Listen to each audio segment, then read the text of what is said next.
గజం భూమి కేవలం 5,500 రూపాయలతో 135 గజాల భూమి కేవలం 7 లక్షలు మాత్రమే.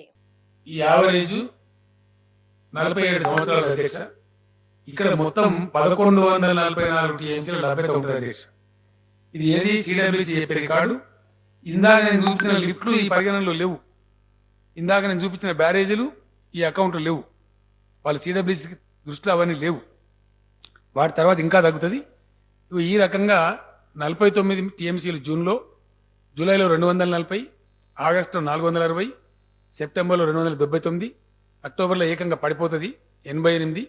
ఆ తర్వాత కొద్ది కొంచెం ఉండి మొత్తం మీద average inflows at Tummidihatti is 1144 TMC అధ్యక్ష. తగ్గింది పడిపోయింది, డెఫినెట్గా పోయింది. కనపడుతుంది, తీస్తే పూర్తి లెక్కలు తీస్తే తెలుస్తాయి. చార్ట్ నేను ఇప్పుడు సభ్యులకు ఇచ్చిన పెన్ డ్రైవ్లో ఇవన్నీ ఉన్నాయి అధ్యక్ష.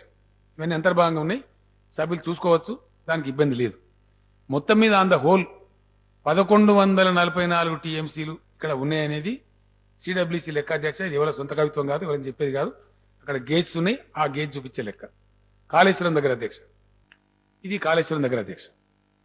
కాళేశ్వరం దగ్గర అధ్యక్ష జూన్లో 50.9 ఉంది, జూలైలో 299 ఉంది, ఆగస్టులో 607 ఉంది, సెప్టెంబర్లో 423 ఉంది, అక్టోబర్లో అక్కడ 88 చూసినాం అధ్యక్ష, ఇక్కడ 176 ఉంది, ఈవెన్ నవంబర్లో కూడా 38 ఉంది. ఈ ప్రకారంగా ఇన్ఫ్లోస్ ఇక్కడ 1651 టీఎంసీ.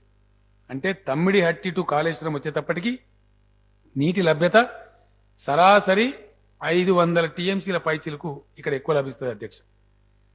రాజశేఖర రెడ్డి గారు ఆనాటి ముఖ్యమంత్రి అక్కడ ఎందుకు పెట్టిండు అధ్యక్ష? ఒకటి, వన్యప్రాణి పంచాయతీ తెగద్దు. 2, మహారాష్ట్రతో ఎత్తు పంచాయతీ తెగద్దు. 3, ఆ కాలువలు ఎల్లంపల్లికి వస్తుంటే సింగరేణి గనులు, మళ్ళా వన్యప్రాణులు, మళ్ళా అడవులు, అది ముందర పడద్దు. కానీ యథావిధిగా నీళ్ళు కింది పోతా ఉండాలి. ఒకవేళ తెలంగాణ ఏర్పడి తెలంగాణ ప్రభుత్వం తమ్మిడిహట్టిలో కట్టుకున్నా, తెలంగాణ తమ్మిడిహట్టి నుంచి అధ్యక్ష 500 టీఎంసీలు తేడా అక్కడ స్పష్టంగా కనపడతా ఉంది. ఇది నేను చెప్పే స్టోరీ కాదు అధ్యక్ష, ఇది సిడబ్ల్యూసీ రికార్డు. ఎవరైనా సరే సిడబ్ల్యూసీ అని కొడితే సైట్లో వస్తుంది, దాన్ని తీసుకోవచ్చు, చూడవచ్చు. This is the record of CWC. అంటే సరాసరి 500 టీఎంసీలు తేడా కనపడతా ఉంది. అంటే ఏంది అధ్యక్ష, మీరు తమ్మిడిహట్టితోని మహారాష్ట్రతో ఎత్తు పంచాయతీ దిగక, వన్యప్రాణి దిగక, మీ కాలువ ముందుకు పోక మీరు అక్కడ తనుక సస్తా ఉండాలి, ఇదంతా కిందికి పోవాలి. అయితే ఒకవేళ మీరు ఏదో కష్టపడి తెలంగాణ వాళ్ళు ఇలా తమ్మిడిహట్టి కాడ కట్టుకున్నా, కింద ఉన్న 500 టీఎంసీలు మంచిగా హ్యాపీగా సంతోషంగా ధవళేశ్వరం పోవాలి. ఇది దీని వెనుక ఉన్నటువంటి విచారం. ఎక్కువ లభ్యత ఉన్న కానించి మనం నీళ్ళు తీసుకోవన్నా, తక్కువ లభ్యత ఉన్న కానించి నీళ్ళు తీసుకోవన్నా, కావాల్సింది నీళ్ళ తమ్మిడిహట్టి కాడ ఎత్తా ఏది ఇలా తెలంగాణ ప్రజలు ఆలోచించాలి. తెలంగాణ గౌరవ శాసనసభ్యులు, గౌరవ ప్రజాప్రతినిధులు అందరూ ఆలోచిస్తే వాస్తవం ఏందని మనకు తెలుస్తుంది. దాన్ని బట్టి మనం ముందుకు పోయే ఆస్కారం ఉంటుంది అధ్యక్ష. ఇదే విధంగా అధ్యక్ష మరొక అడ్వాంటేజ్ కూడా ఉంది. మ్యాప్ ఓపెన్ చేయి. మ్యాప్ కంటే ముందు పేరూరు ఒకసారి ఓపెన్ చేయి అధ్యక్ష. ఇది తమ్మిడిహట్టి కాడనేమో 1100 చిల్లర మనం చూసినాం. కాళేశ్వరం కాడికి వస్తే 1650 దాకా మనం చూసినాం. అదే ఇంద్రావతి కలిసిన తర్వాత పేరూరు దగ్గర చూస్తే 2430 టీఎంసీల నీళ్లు ఉన్నాయి అధ్యక్ష. 2430 TMC water every year. This is the average of 47 years అధ్యక్ష. గోదావరిలో ఇది యావరేజ్ కాబట్టి ఇట్లా కనపడుతుంది. కాబట్టి అనేక సంవత్సరాల అధ్యక్ష ఇమీడియట్ కనపడుతుంది చూడండి. ఇది ఇక్కడనే 2800 కనపడతా ఉంది, 3100 కనపడతా ఉంది, 2800 అనేక సంవత్సరాలు 3800 అధ్యక్ష, 3100 చాలా సంవత్సరాలు 3000 పైచీలకు 4000 పైచీలు కూడా పోయిన అనేక సంవత్సరాలు కూడా ఉన్నాయి అధ్యక్ష. మ్యాప్ ఓపెన్ చేయండి అధ్యక్ష. ఇది మనం మేడిగడ్డ మీద ప్రతిపాదించినటువంటి బ్యారేజ్. దీని మీద వచ్చింది ఏంటంటే మహారాష్ట్ర వాళ్ళు తమ్మిడిహట్టి ఒప్పుకోమన్నారు కాబట్టి ఇక్కడ మనం చూసిన తర్వాత వాళ్ళకి చెప్పినాం అధ్యక్ష.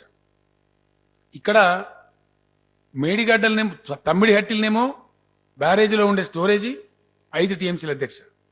మహారాష్ట్ర వాళ్ళు ఇప్పుడు స్ట్రేట్గా మీరు 100 మీటర్స్ లెవెల్లో మాకు అభ్యంతరం లేదు, ఇక్కడ కట్టుకోండి అని చెప్పినారు అధ్యక్ష. అంటే ఇక్కడ ఉండే స్టోరేజ్ అధ్యక్ష 54 కిలోమీటర్లు వాటర్ స్టాగ్నేట్ అయి ఉంటుంది అధ్యక్ష, ఎక్కడ సబ్మర్జెన్స్ లేకుండా. ఇటు తెలంగాణకు కానీ అటు మహారాష్ట్రకు కానీ ఇబ్బంది లేకుండా ఉంటుంది అధ్యక్ష.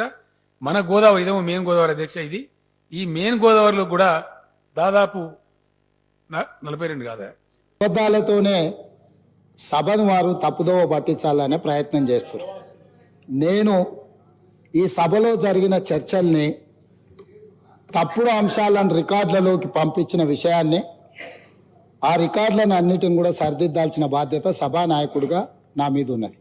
వాస్తవాలను ప్రజలకు చెప్పాల్సిన బాధ్యత మా ప్రభుత్వం మీద ఉన్నది. అందుకే ఈరోజు కాళేశ్వరం ప్రాజెక్టుకు సంబంధించిన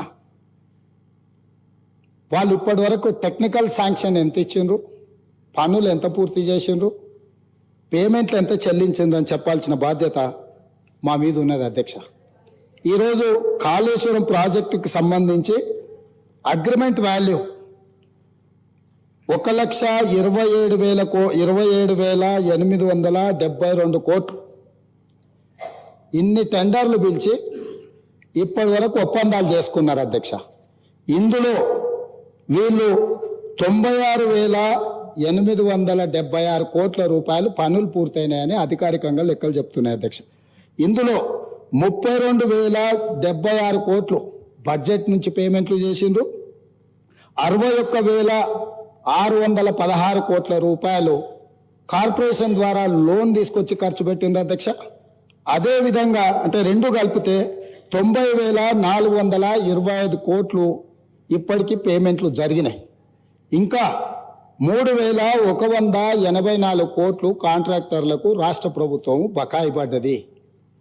ఇప్పుడు మీ ద్వారా గత ప్రభుత్వాన్ని ఆ నాయకులు నేను అడగదలుచుకున్నా, మాజీ ముఖ్యమంత్రి గారి నుంచి మొదలు పెడితే సాగునీటి పారుదల శాఖ మంత్రి, ఆర్థిక శాఖ మంత్రి, మేనేజ్మెంట్ కోటాల మంత్రి అయిన వాళ్ళు అసలు కాళేశ్వరం అంచనానే 80,000 కోట్లు, అందులో 1,00,000 కోట్ల ఎట్లా అవినీతి జరిగిందని అంటారు ఏంది అధ్యక్ష?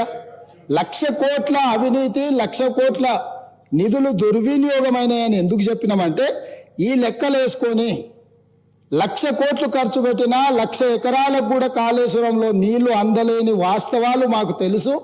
కార్డ్ నివేదిక ఇచ్చింది కాబట్టి ఆ ప్రాతిపదికన ప్రజలకు మేము వివరించే ప్రయత్నం చేస్తే ఈ అబద్ధాలతో ఈ వాస్తవాలను కప్పిపుచ్చే ప్రయత్నం చేసిండ్రు. ఇప్పుడు నేను సూటిగా గతంలో సాగునీటి పారుదల శాఖ, మొన్న ఆర్థిక శాఖ మంత్రిగా పనిచేసిన వారిని ఇంతసేపు ఉపన్యాసం చెప్పిండ్రు కదా, సత్యహరిచంద్రుడే మరో జన్మ ఎత్తి ఇక్కడికి సభలోకి వచ్చి మాట్లాడుతున్నంత గొప్పగా వారు ప్రవచనాలు చెప్పిండ్రు. ఈ లెక్కలు వారి దగ్గర లేవా అధ్యక్ష? ఈ లెక్కలు ఒప్పుకొని అవును మా మాజీ ముఖ్యమంత్రి గారు ప్రజల్ని తప్పుదోవ పట్టించిండ్రు, వాస్తవాలు గిట్లున్నాయి కాబట్టి సభ్యులు తెలంగాణ ప్రజలు మమ్మల్ని క్షమిస్తే బాగుంటుందని హుందాగా వారు ముందుకు వచ్చి మాట్లాడి ఉంటే వారి గౌరవం ఎంత పెరిగి ఉండేది అధ్యక్ష. అదేవిధంగా రెండవది అధ్యక్ష, గతంలో మేము సృష్టించిన సంపదను వీళ్ళు తనఖా పెట్టి అప్పులు తీసుకొచ్చిండ్రు. ఉదాహరణ 1-2 విషయాలు చెప్తే ఎక్కువ లోతుకు ఎక్కువ వివరాలు నేను చెప్పదలుచుకోలేదు. ఆర్టీసీకి సంబంధించి మేము నిర్మించిన jubilee bus stand, Medchal bus stand, రాణిగంజ్తో సహా ఇతర బస్ డిపోలు వీటన్నిటిని కుదువ పెట్టి ఆనాటి ఉమ్మడి రాష్ట్రంలో కాంగ్రెస్ పార్టీ అధికారంలో ఉన్నప్పుడు మేము కూడబెట్టి సంపాదించి వీళ్ళకి ఆస్తులను అప్పచెప్తే 2,886.95 కోట్ల రూపాయలు ఆర్టీసీని గతంలో ఆస్తుల్ని తనఖా పెట్టి అప్పులు తీసుకొచ్చిండ్రు అధ్యక్ష. అదేవిధంగా అధ్యక్ష ఈరోజు వాళ్ళు అదేవిధంగా విద్యుత్ సంస్థలు 2014 కంటే ముందు మేము తెలంగాణ రాష్ట్ర విభజన సందర్భంగా గత ప్రభుత్వానికి అప్పచెప్పిన ఆస్తులను పెట్టి టీఎస్ జెన్కో 2,100 కోట్ల అప్పు తీసుకొచ్చింది. ఎన్పిటిసిఎల్ 2,872 కోట్ల అప్పు తీసుకొచ్చింది. అంటే మేము కష్టపడి సంపాదించి కూడబెట్టి మేము కడుపు కట్టుకొని తరతరాలుగా సంపద సృష్టిస్తే విద్యుత్ శాఖలో 4,972 కోట్ల ఆస్తులను ఈరోజు వాళ్ళు తనఖా పెట్టి అప్పులు తెచ్చి ఇంకా మా మీద ఆరోపణ చేసి గత పాలకులు అని ఇంకా ఎన్ని సంవత్సరాలు ఈ రకమైన చర్చతోని ప్రజల్ని మభ్యపెడతారు అధ్యక్ష. మూడవది, దాదాపుగా వీళ్ళ లెక్కల ప్రకారం కానీ ప్రభుత్వ అధికారులు ఇచ్చిన లెక్కల ప్రకారము ఇప్పటి వరకు 9 బడ్జెట్లు లెక్కేస్తే 14 అంచనా బడ్జెట్ ఎస్టిమేట్స్ వచ్చేసి 14,87,834 కోట్లు. ఖర్చు పెట్టింది 12,24,877 కోట్లు. ఇంకా 23-24 బడ్జెట్ది ఫైనాన్షియల్ ఇయర్ పూర్తి కాలేదు. దాదాపుగా ఇప్పటికీ అందులో 1,48,000 కోట్లు ఖర్చు పెట్టారు. మొత్తం కలిపి 13,72,000 కోట్లు ఈ ప్రభుత్వము 10 సంవత్సరాలల్లా, గత ప్రభుత్వము 10 సంవత్సరాలల్లా ఖర్చు పెట్టింది. ఇంత ఖర్చు 13,72,000 కోట్ల రూపాయలు ఖర్చు పెట్టిన గత ప్రభుత్వం మీ ద్వారా సూటిగా అడుగుతున్నా, పేదలకు డబుల్ బెడ్రూమ్ ఇండ్లు రాలేదు, దళితులకు ఇస్తున్న 3 ఎకరాల భూమి ఇవ్వలేదు, పేద పిల్లలకు కార్పొరేట్ విద్యను అందించాలని ఫీజు రియంబర్స్మెంట్ ఆనాడు కాంగ్రెస్ ప్రభుత్వం తీసుకొస్తే 4,000 పైచిలకు కోట్ల రూపాయలు ఫీజు రియంబర్స్మెంట్ బకాయిలు ఉన్నాయి. రాజీవ్ ఆరోగ్యశ్రీ పథకంలో ప్రభుత్వం నుంచి ఆర్థికంగా నిధులు విడుదల కాకపోవడంతో ఈరోజు ఆసుపత్రులు చనిపోయే ముందల ఉన్న పేషెంట్లను తీసుకెళ్లిన రాజీవ్ ఆరోగ్యశ్రీ నిధులు విడుదల చేయని పరిస్థితిలో వీళ్ళు ఉన్నారు. ఈరోజు ఎస్సీ ఎస్టీ ఓబీసీ హాస్టళ్లలో వంటలు వండే వాళ్లకు ఈరోజు ఇవ్వలేని జీతభత్యాలు కానీ వాళ్ళ ఖర్చులు ఇవ్వలేని పరిస్థితి. మధ్యాహ్న భోజనం వండే కార్మికులకు వాళ్ళ జీతభత్యాలు ఇవ్వలేని పరిస్థితి.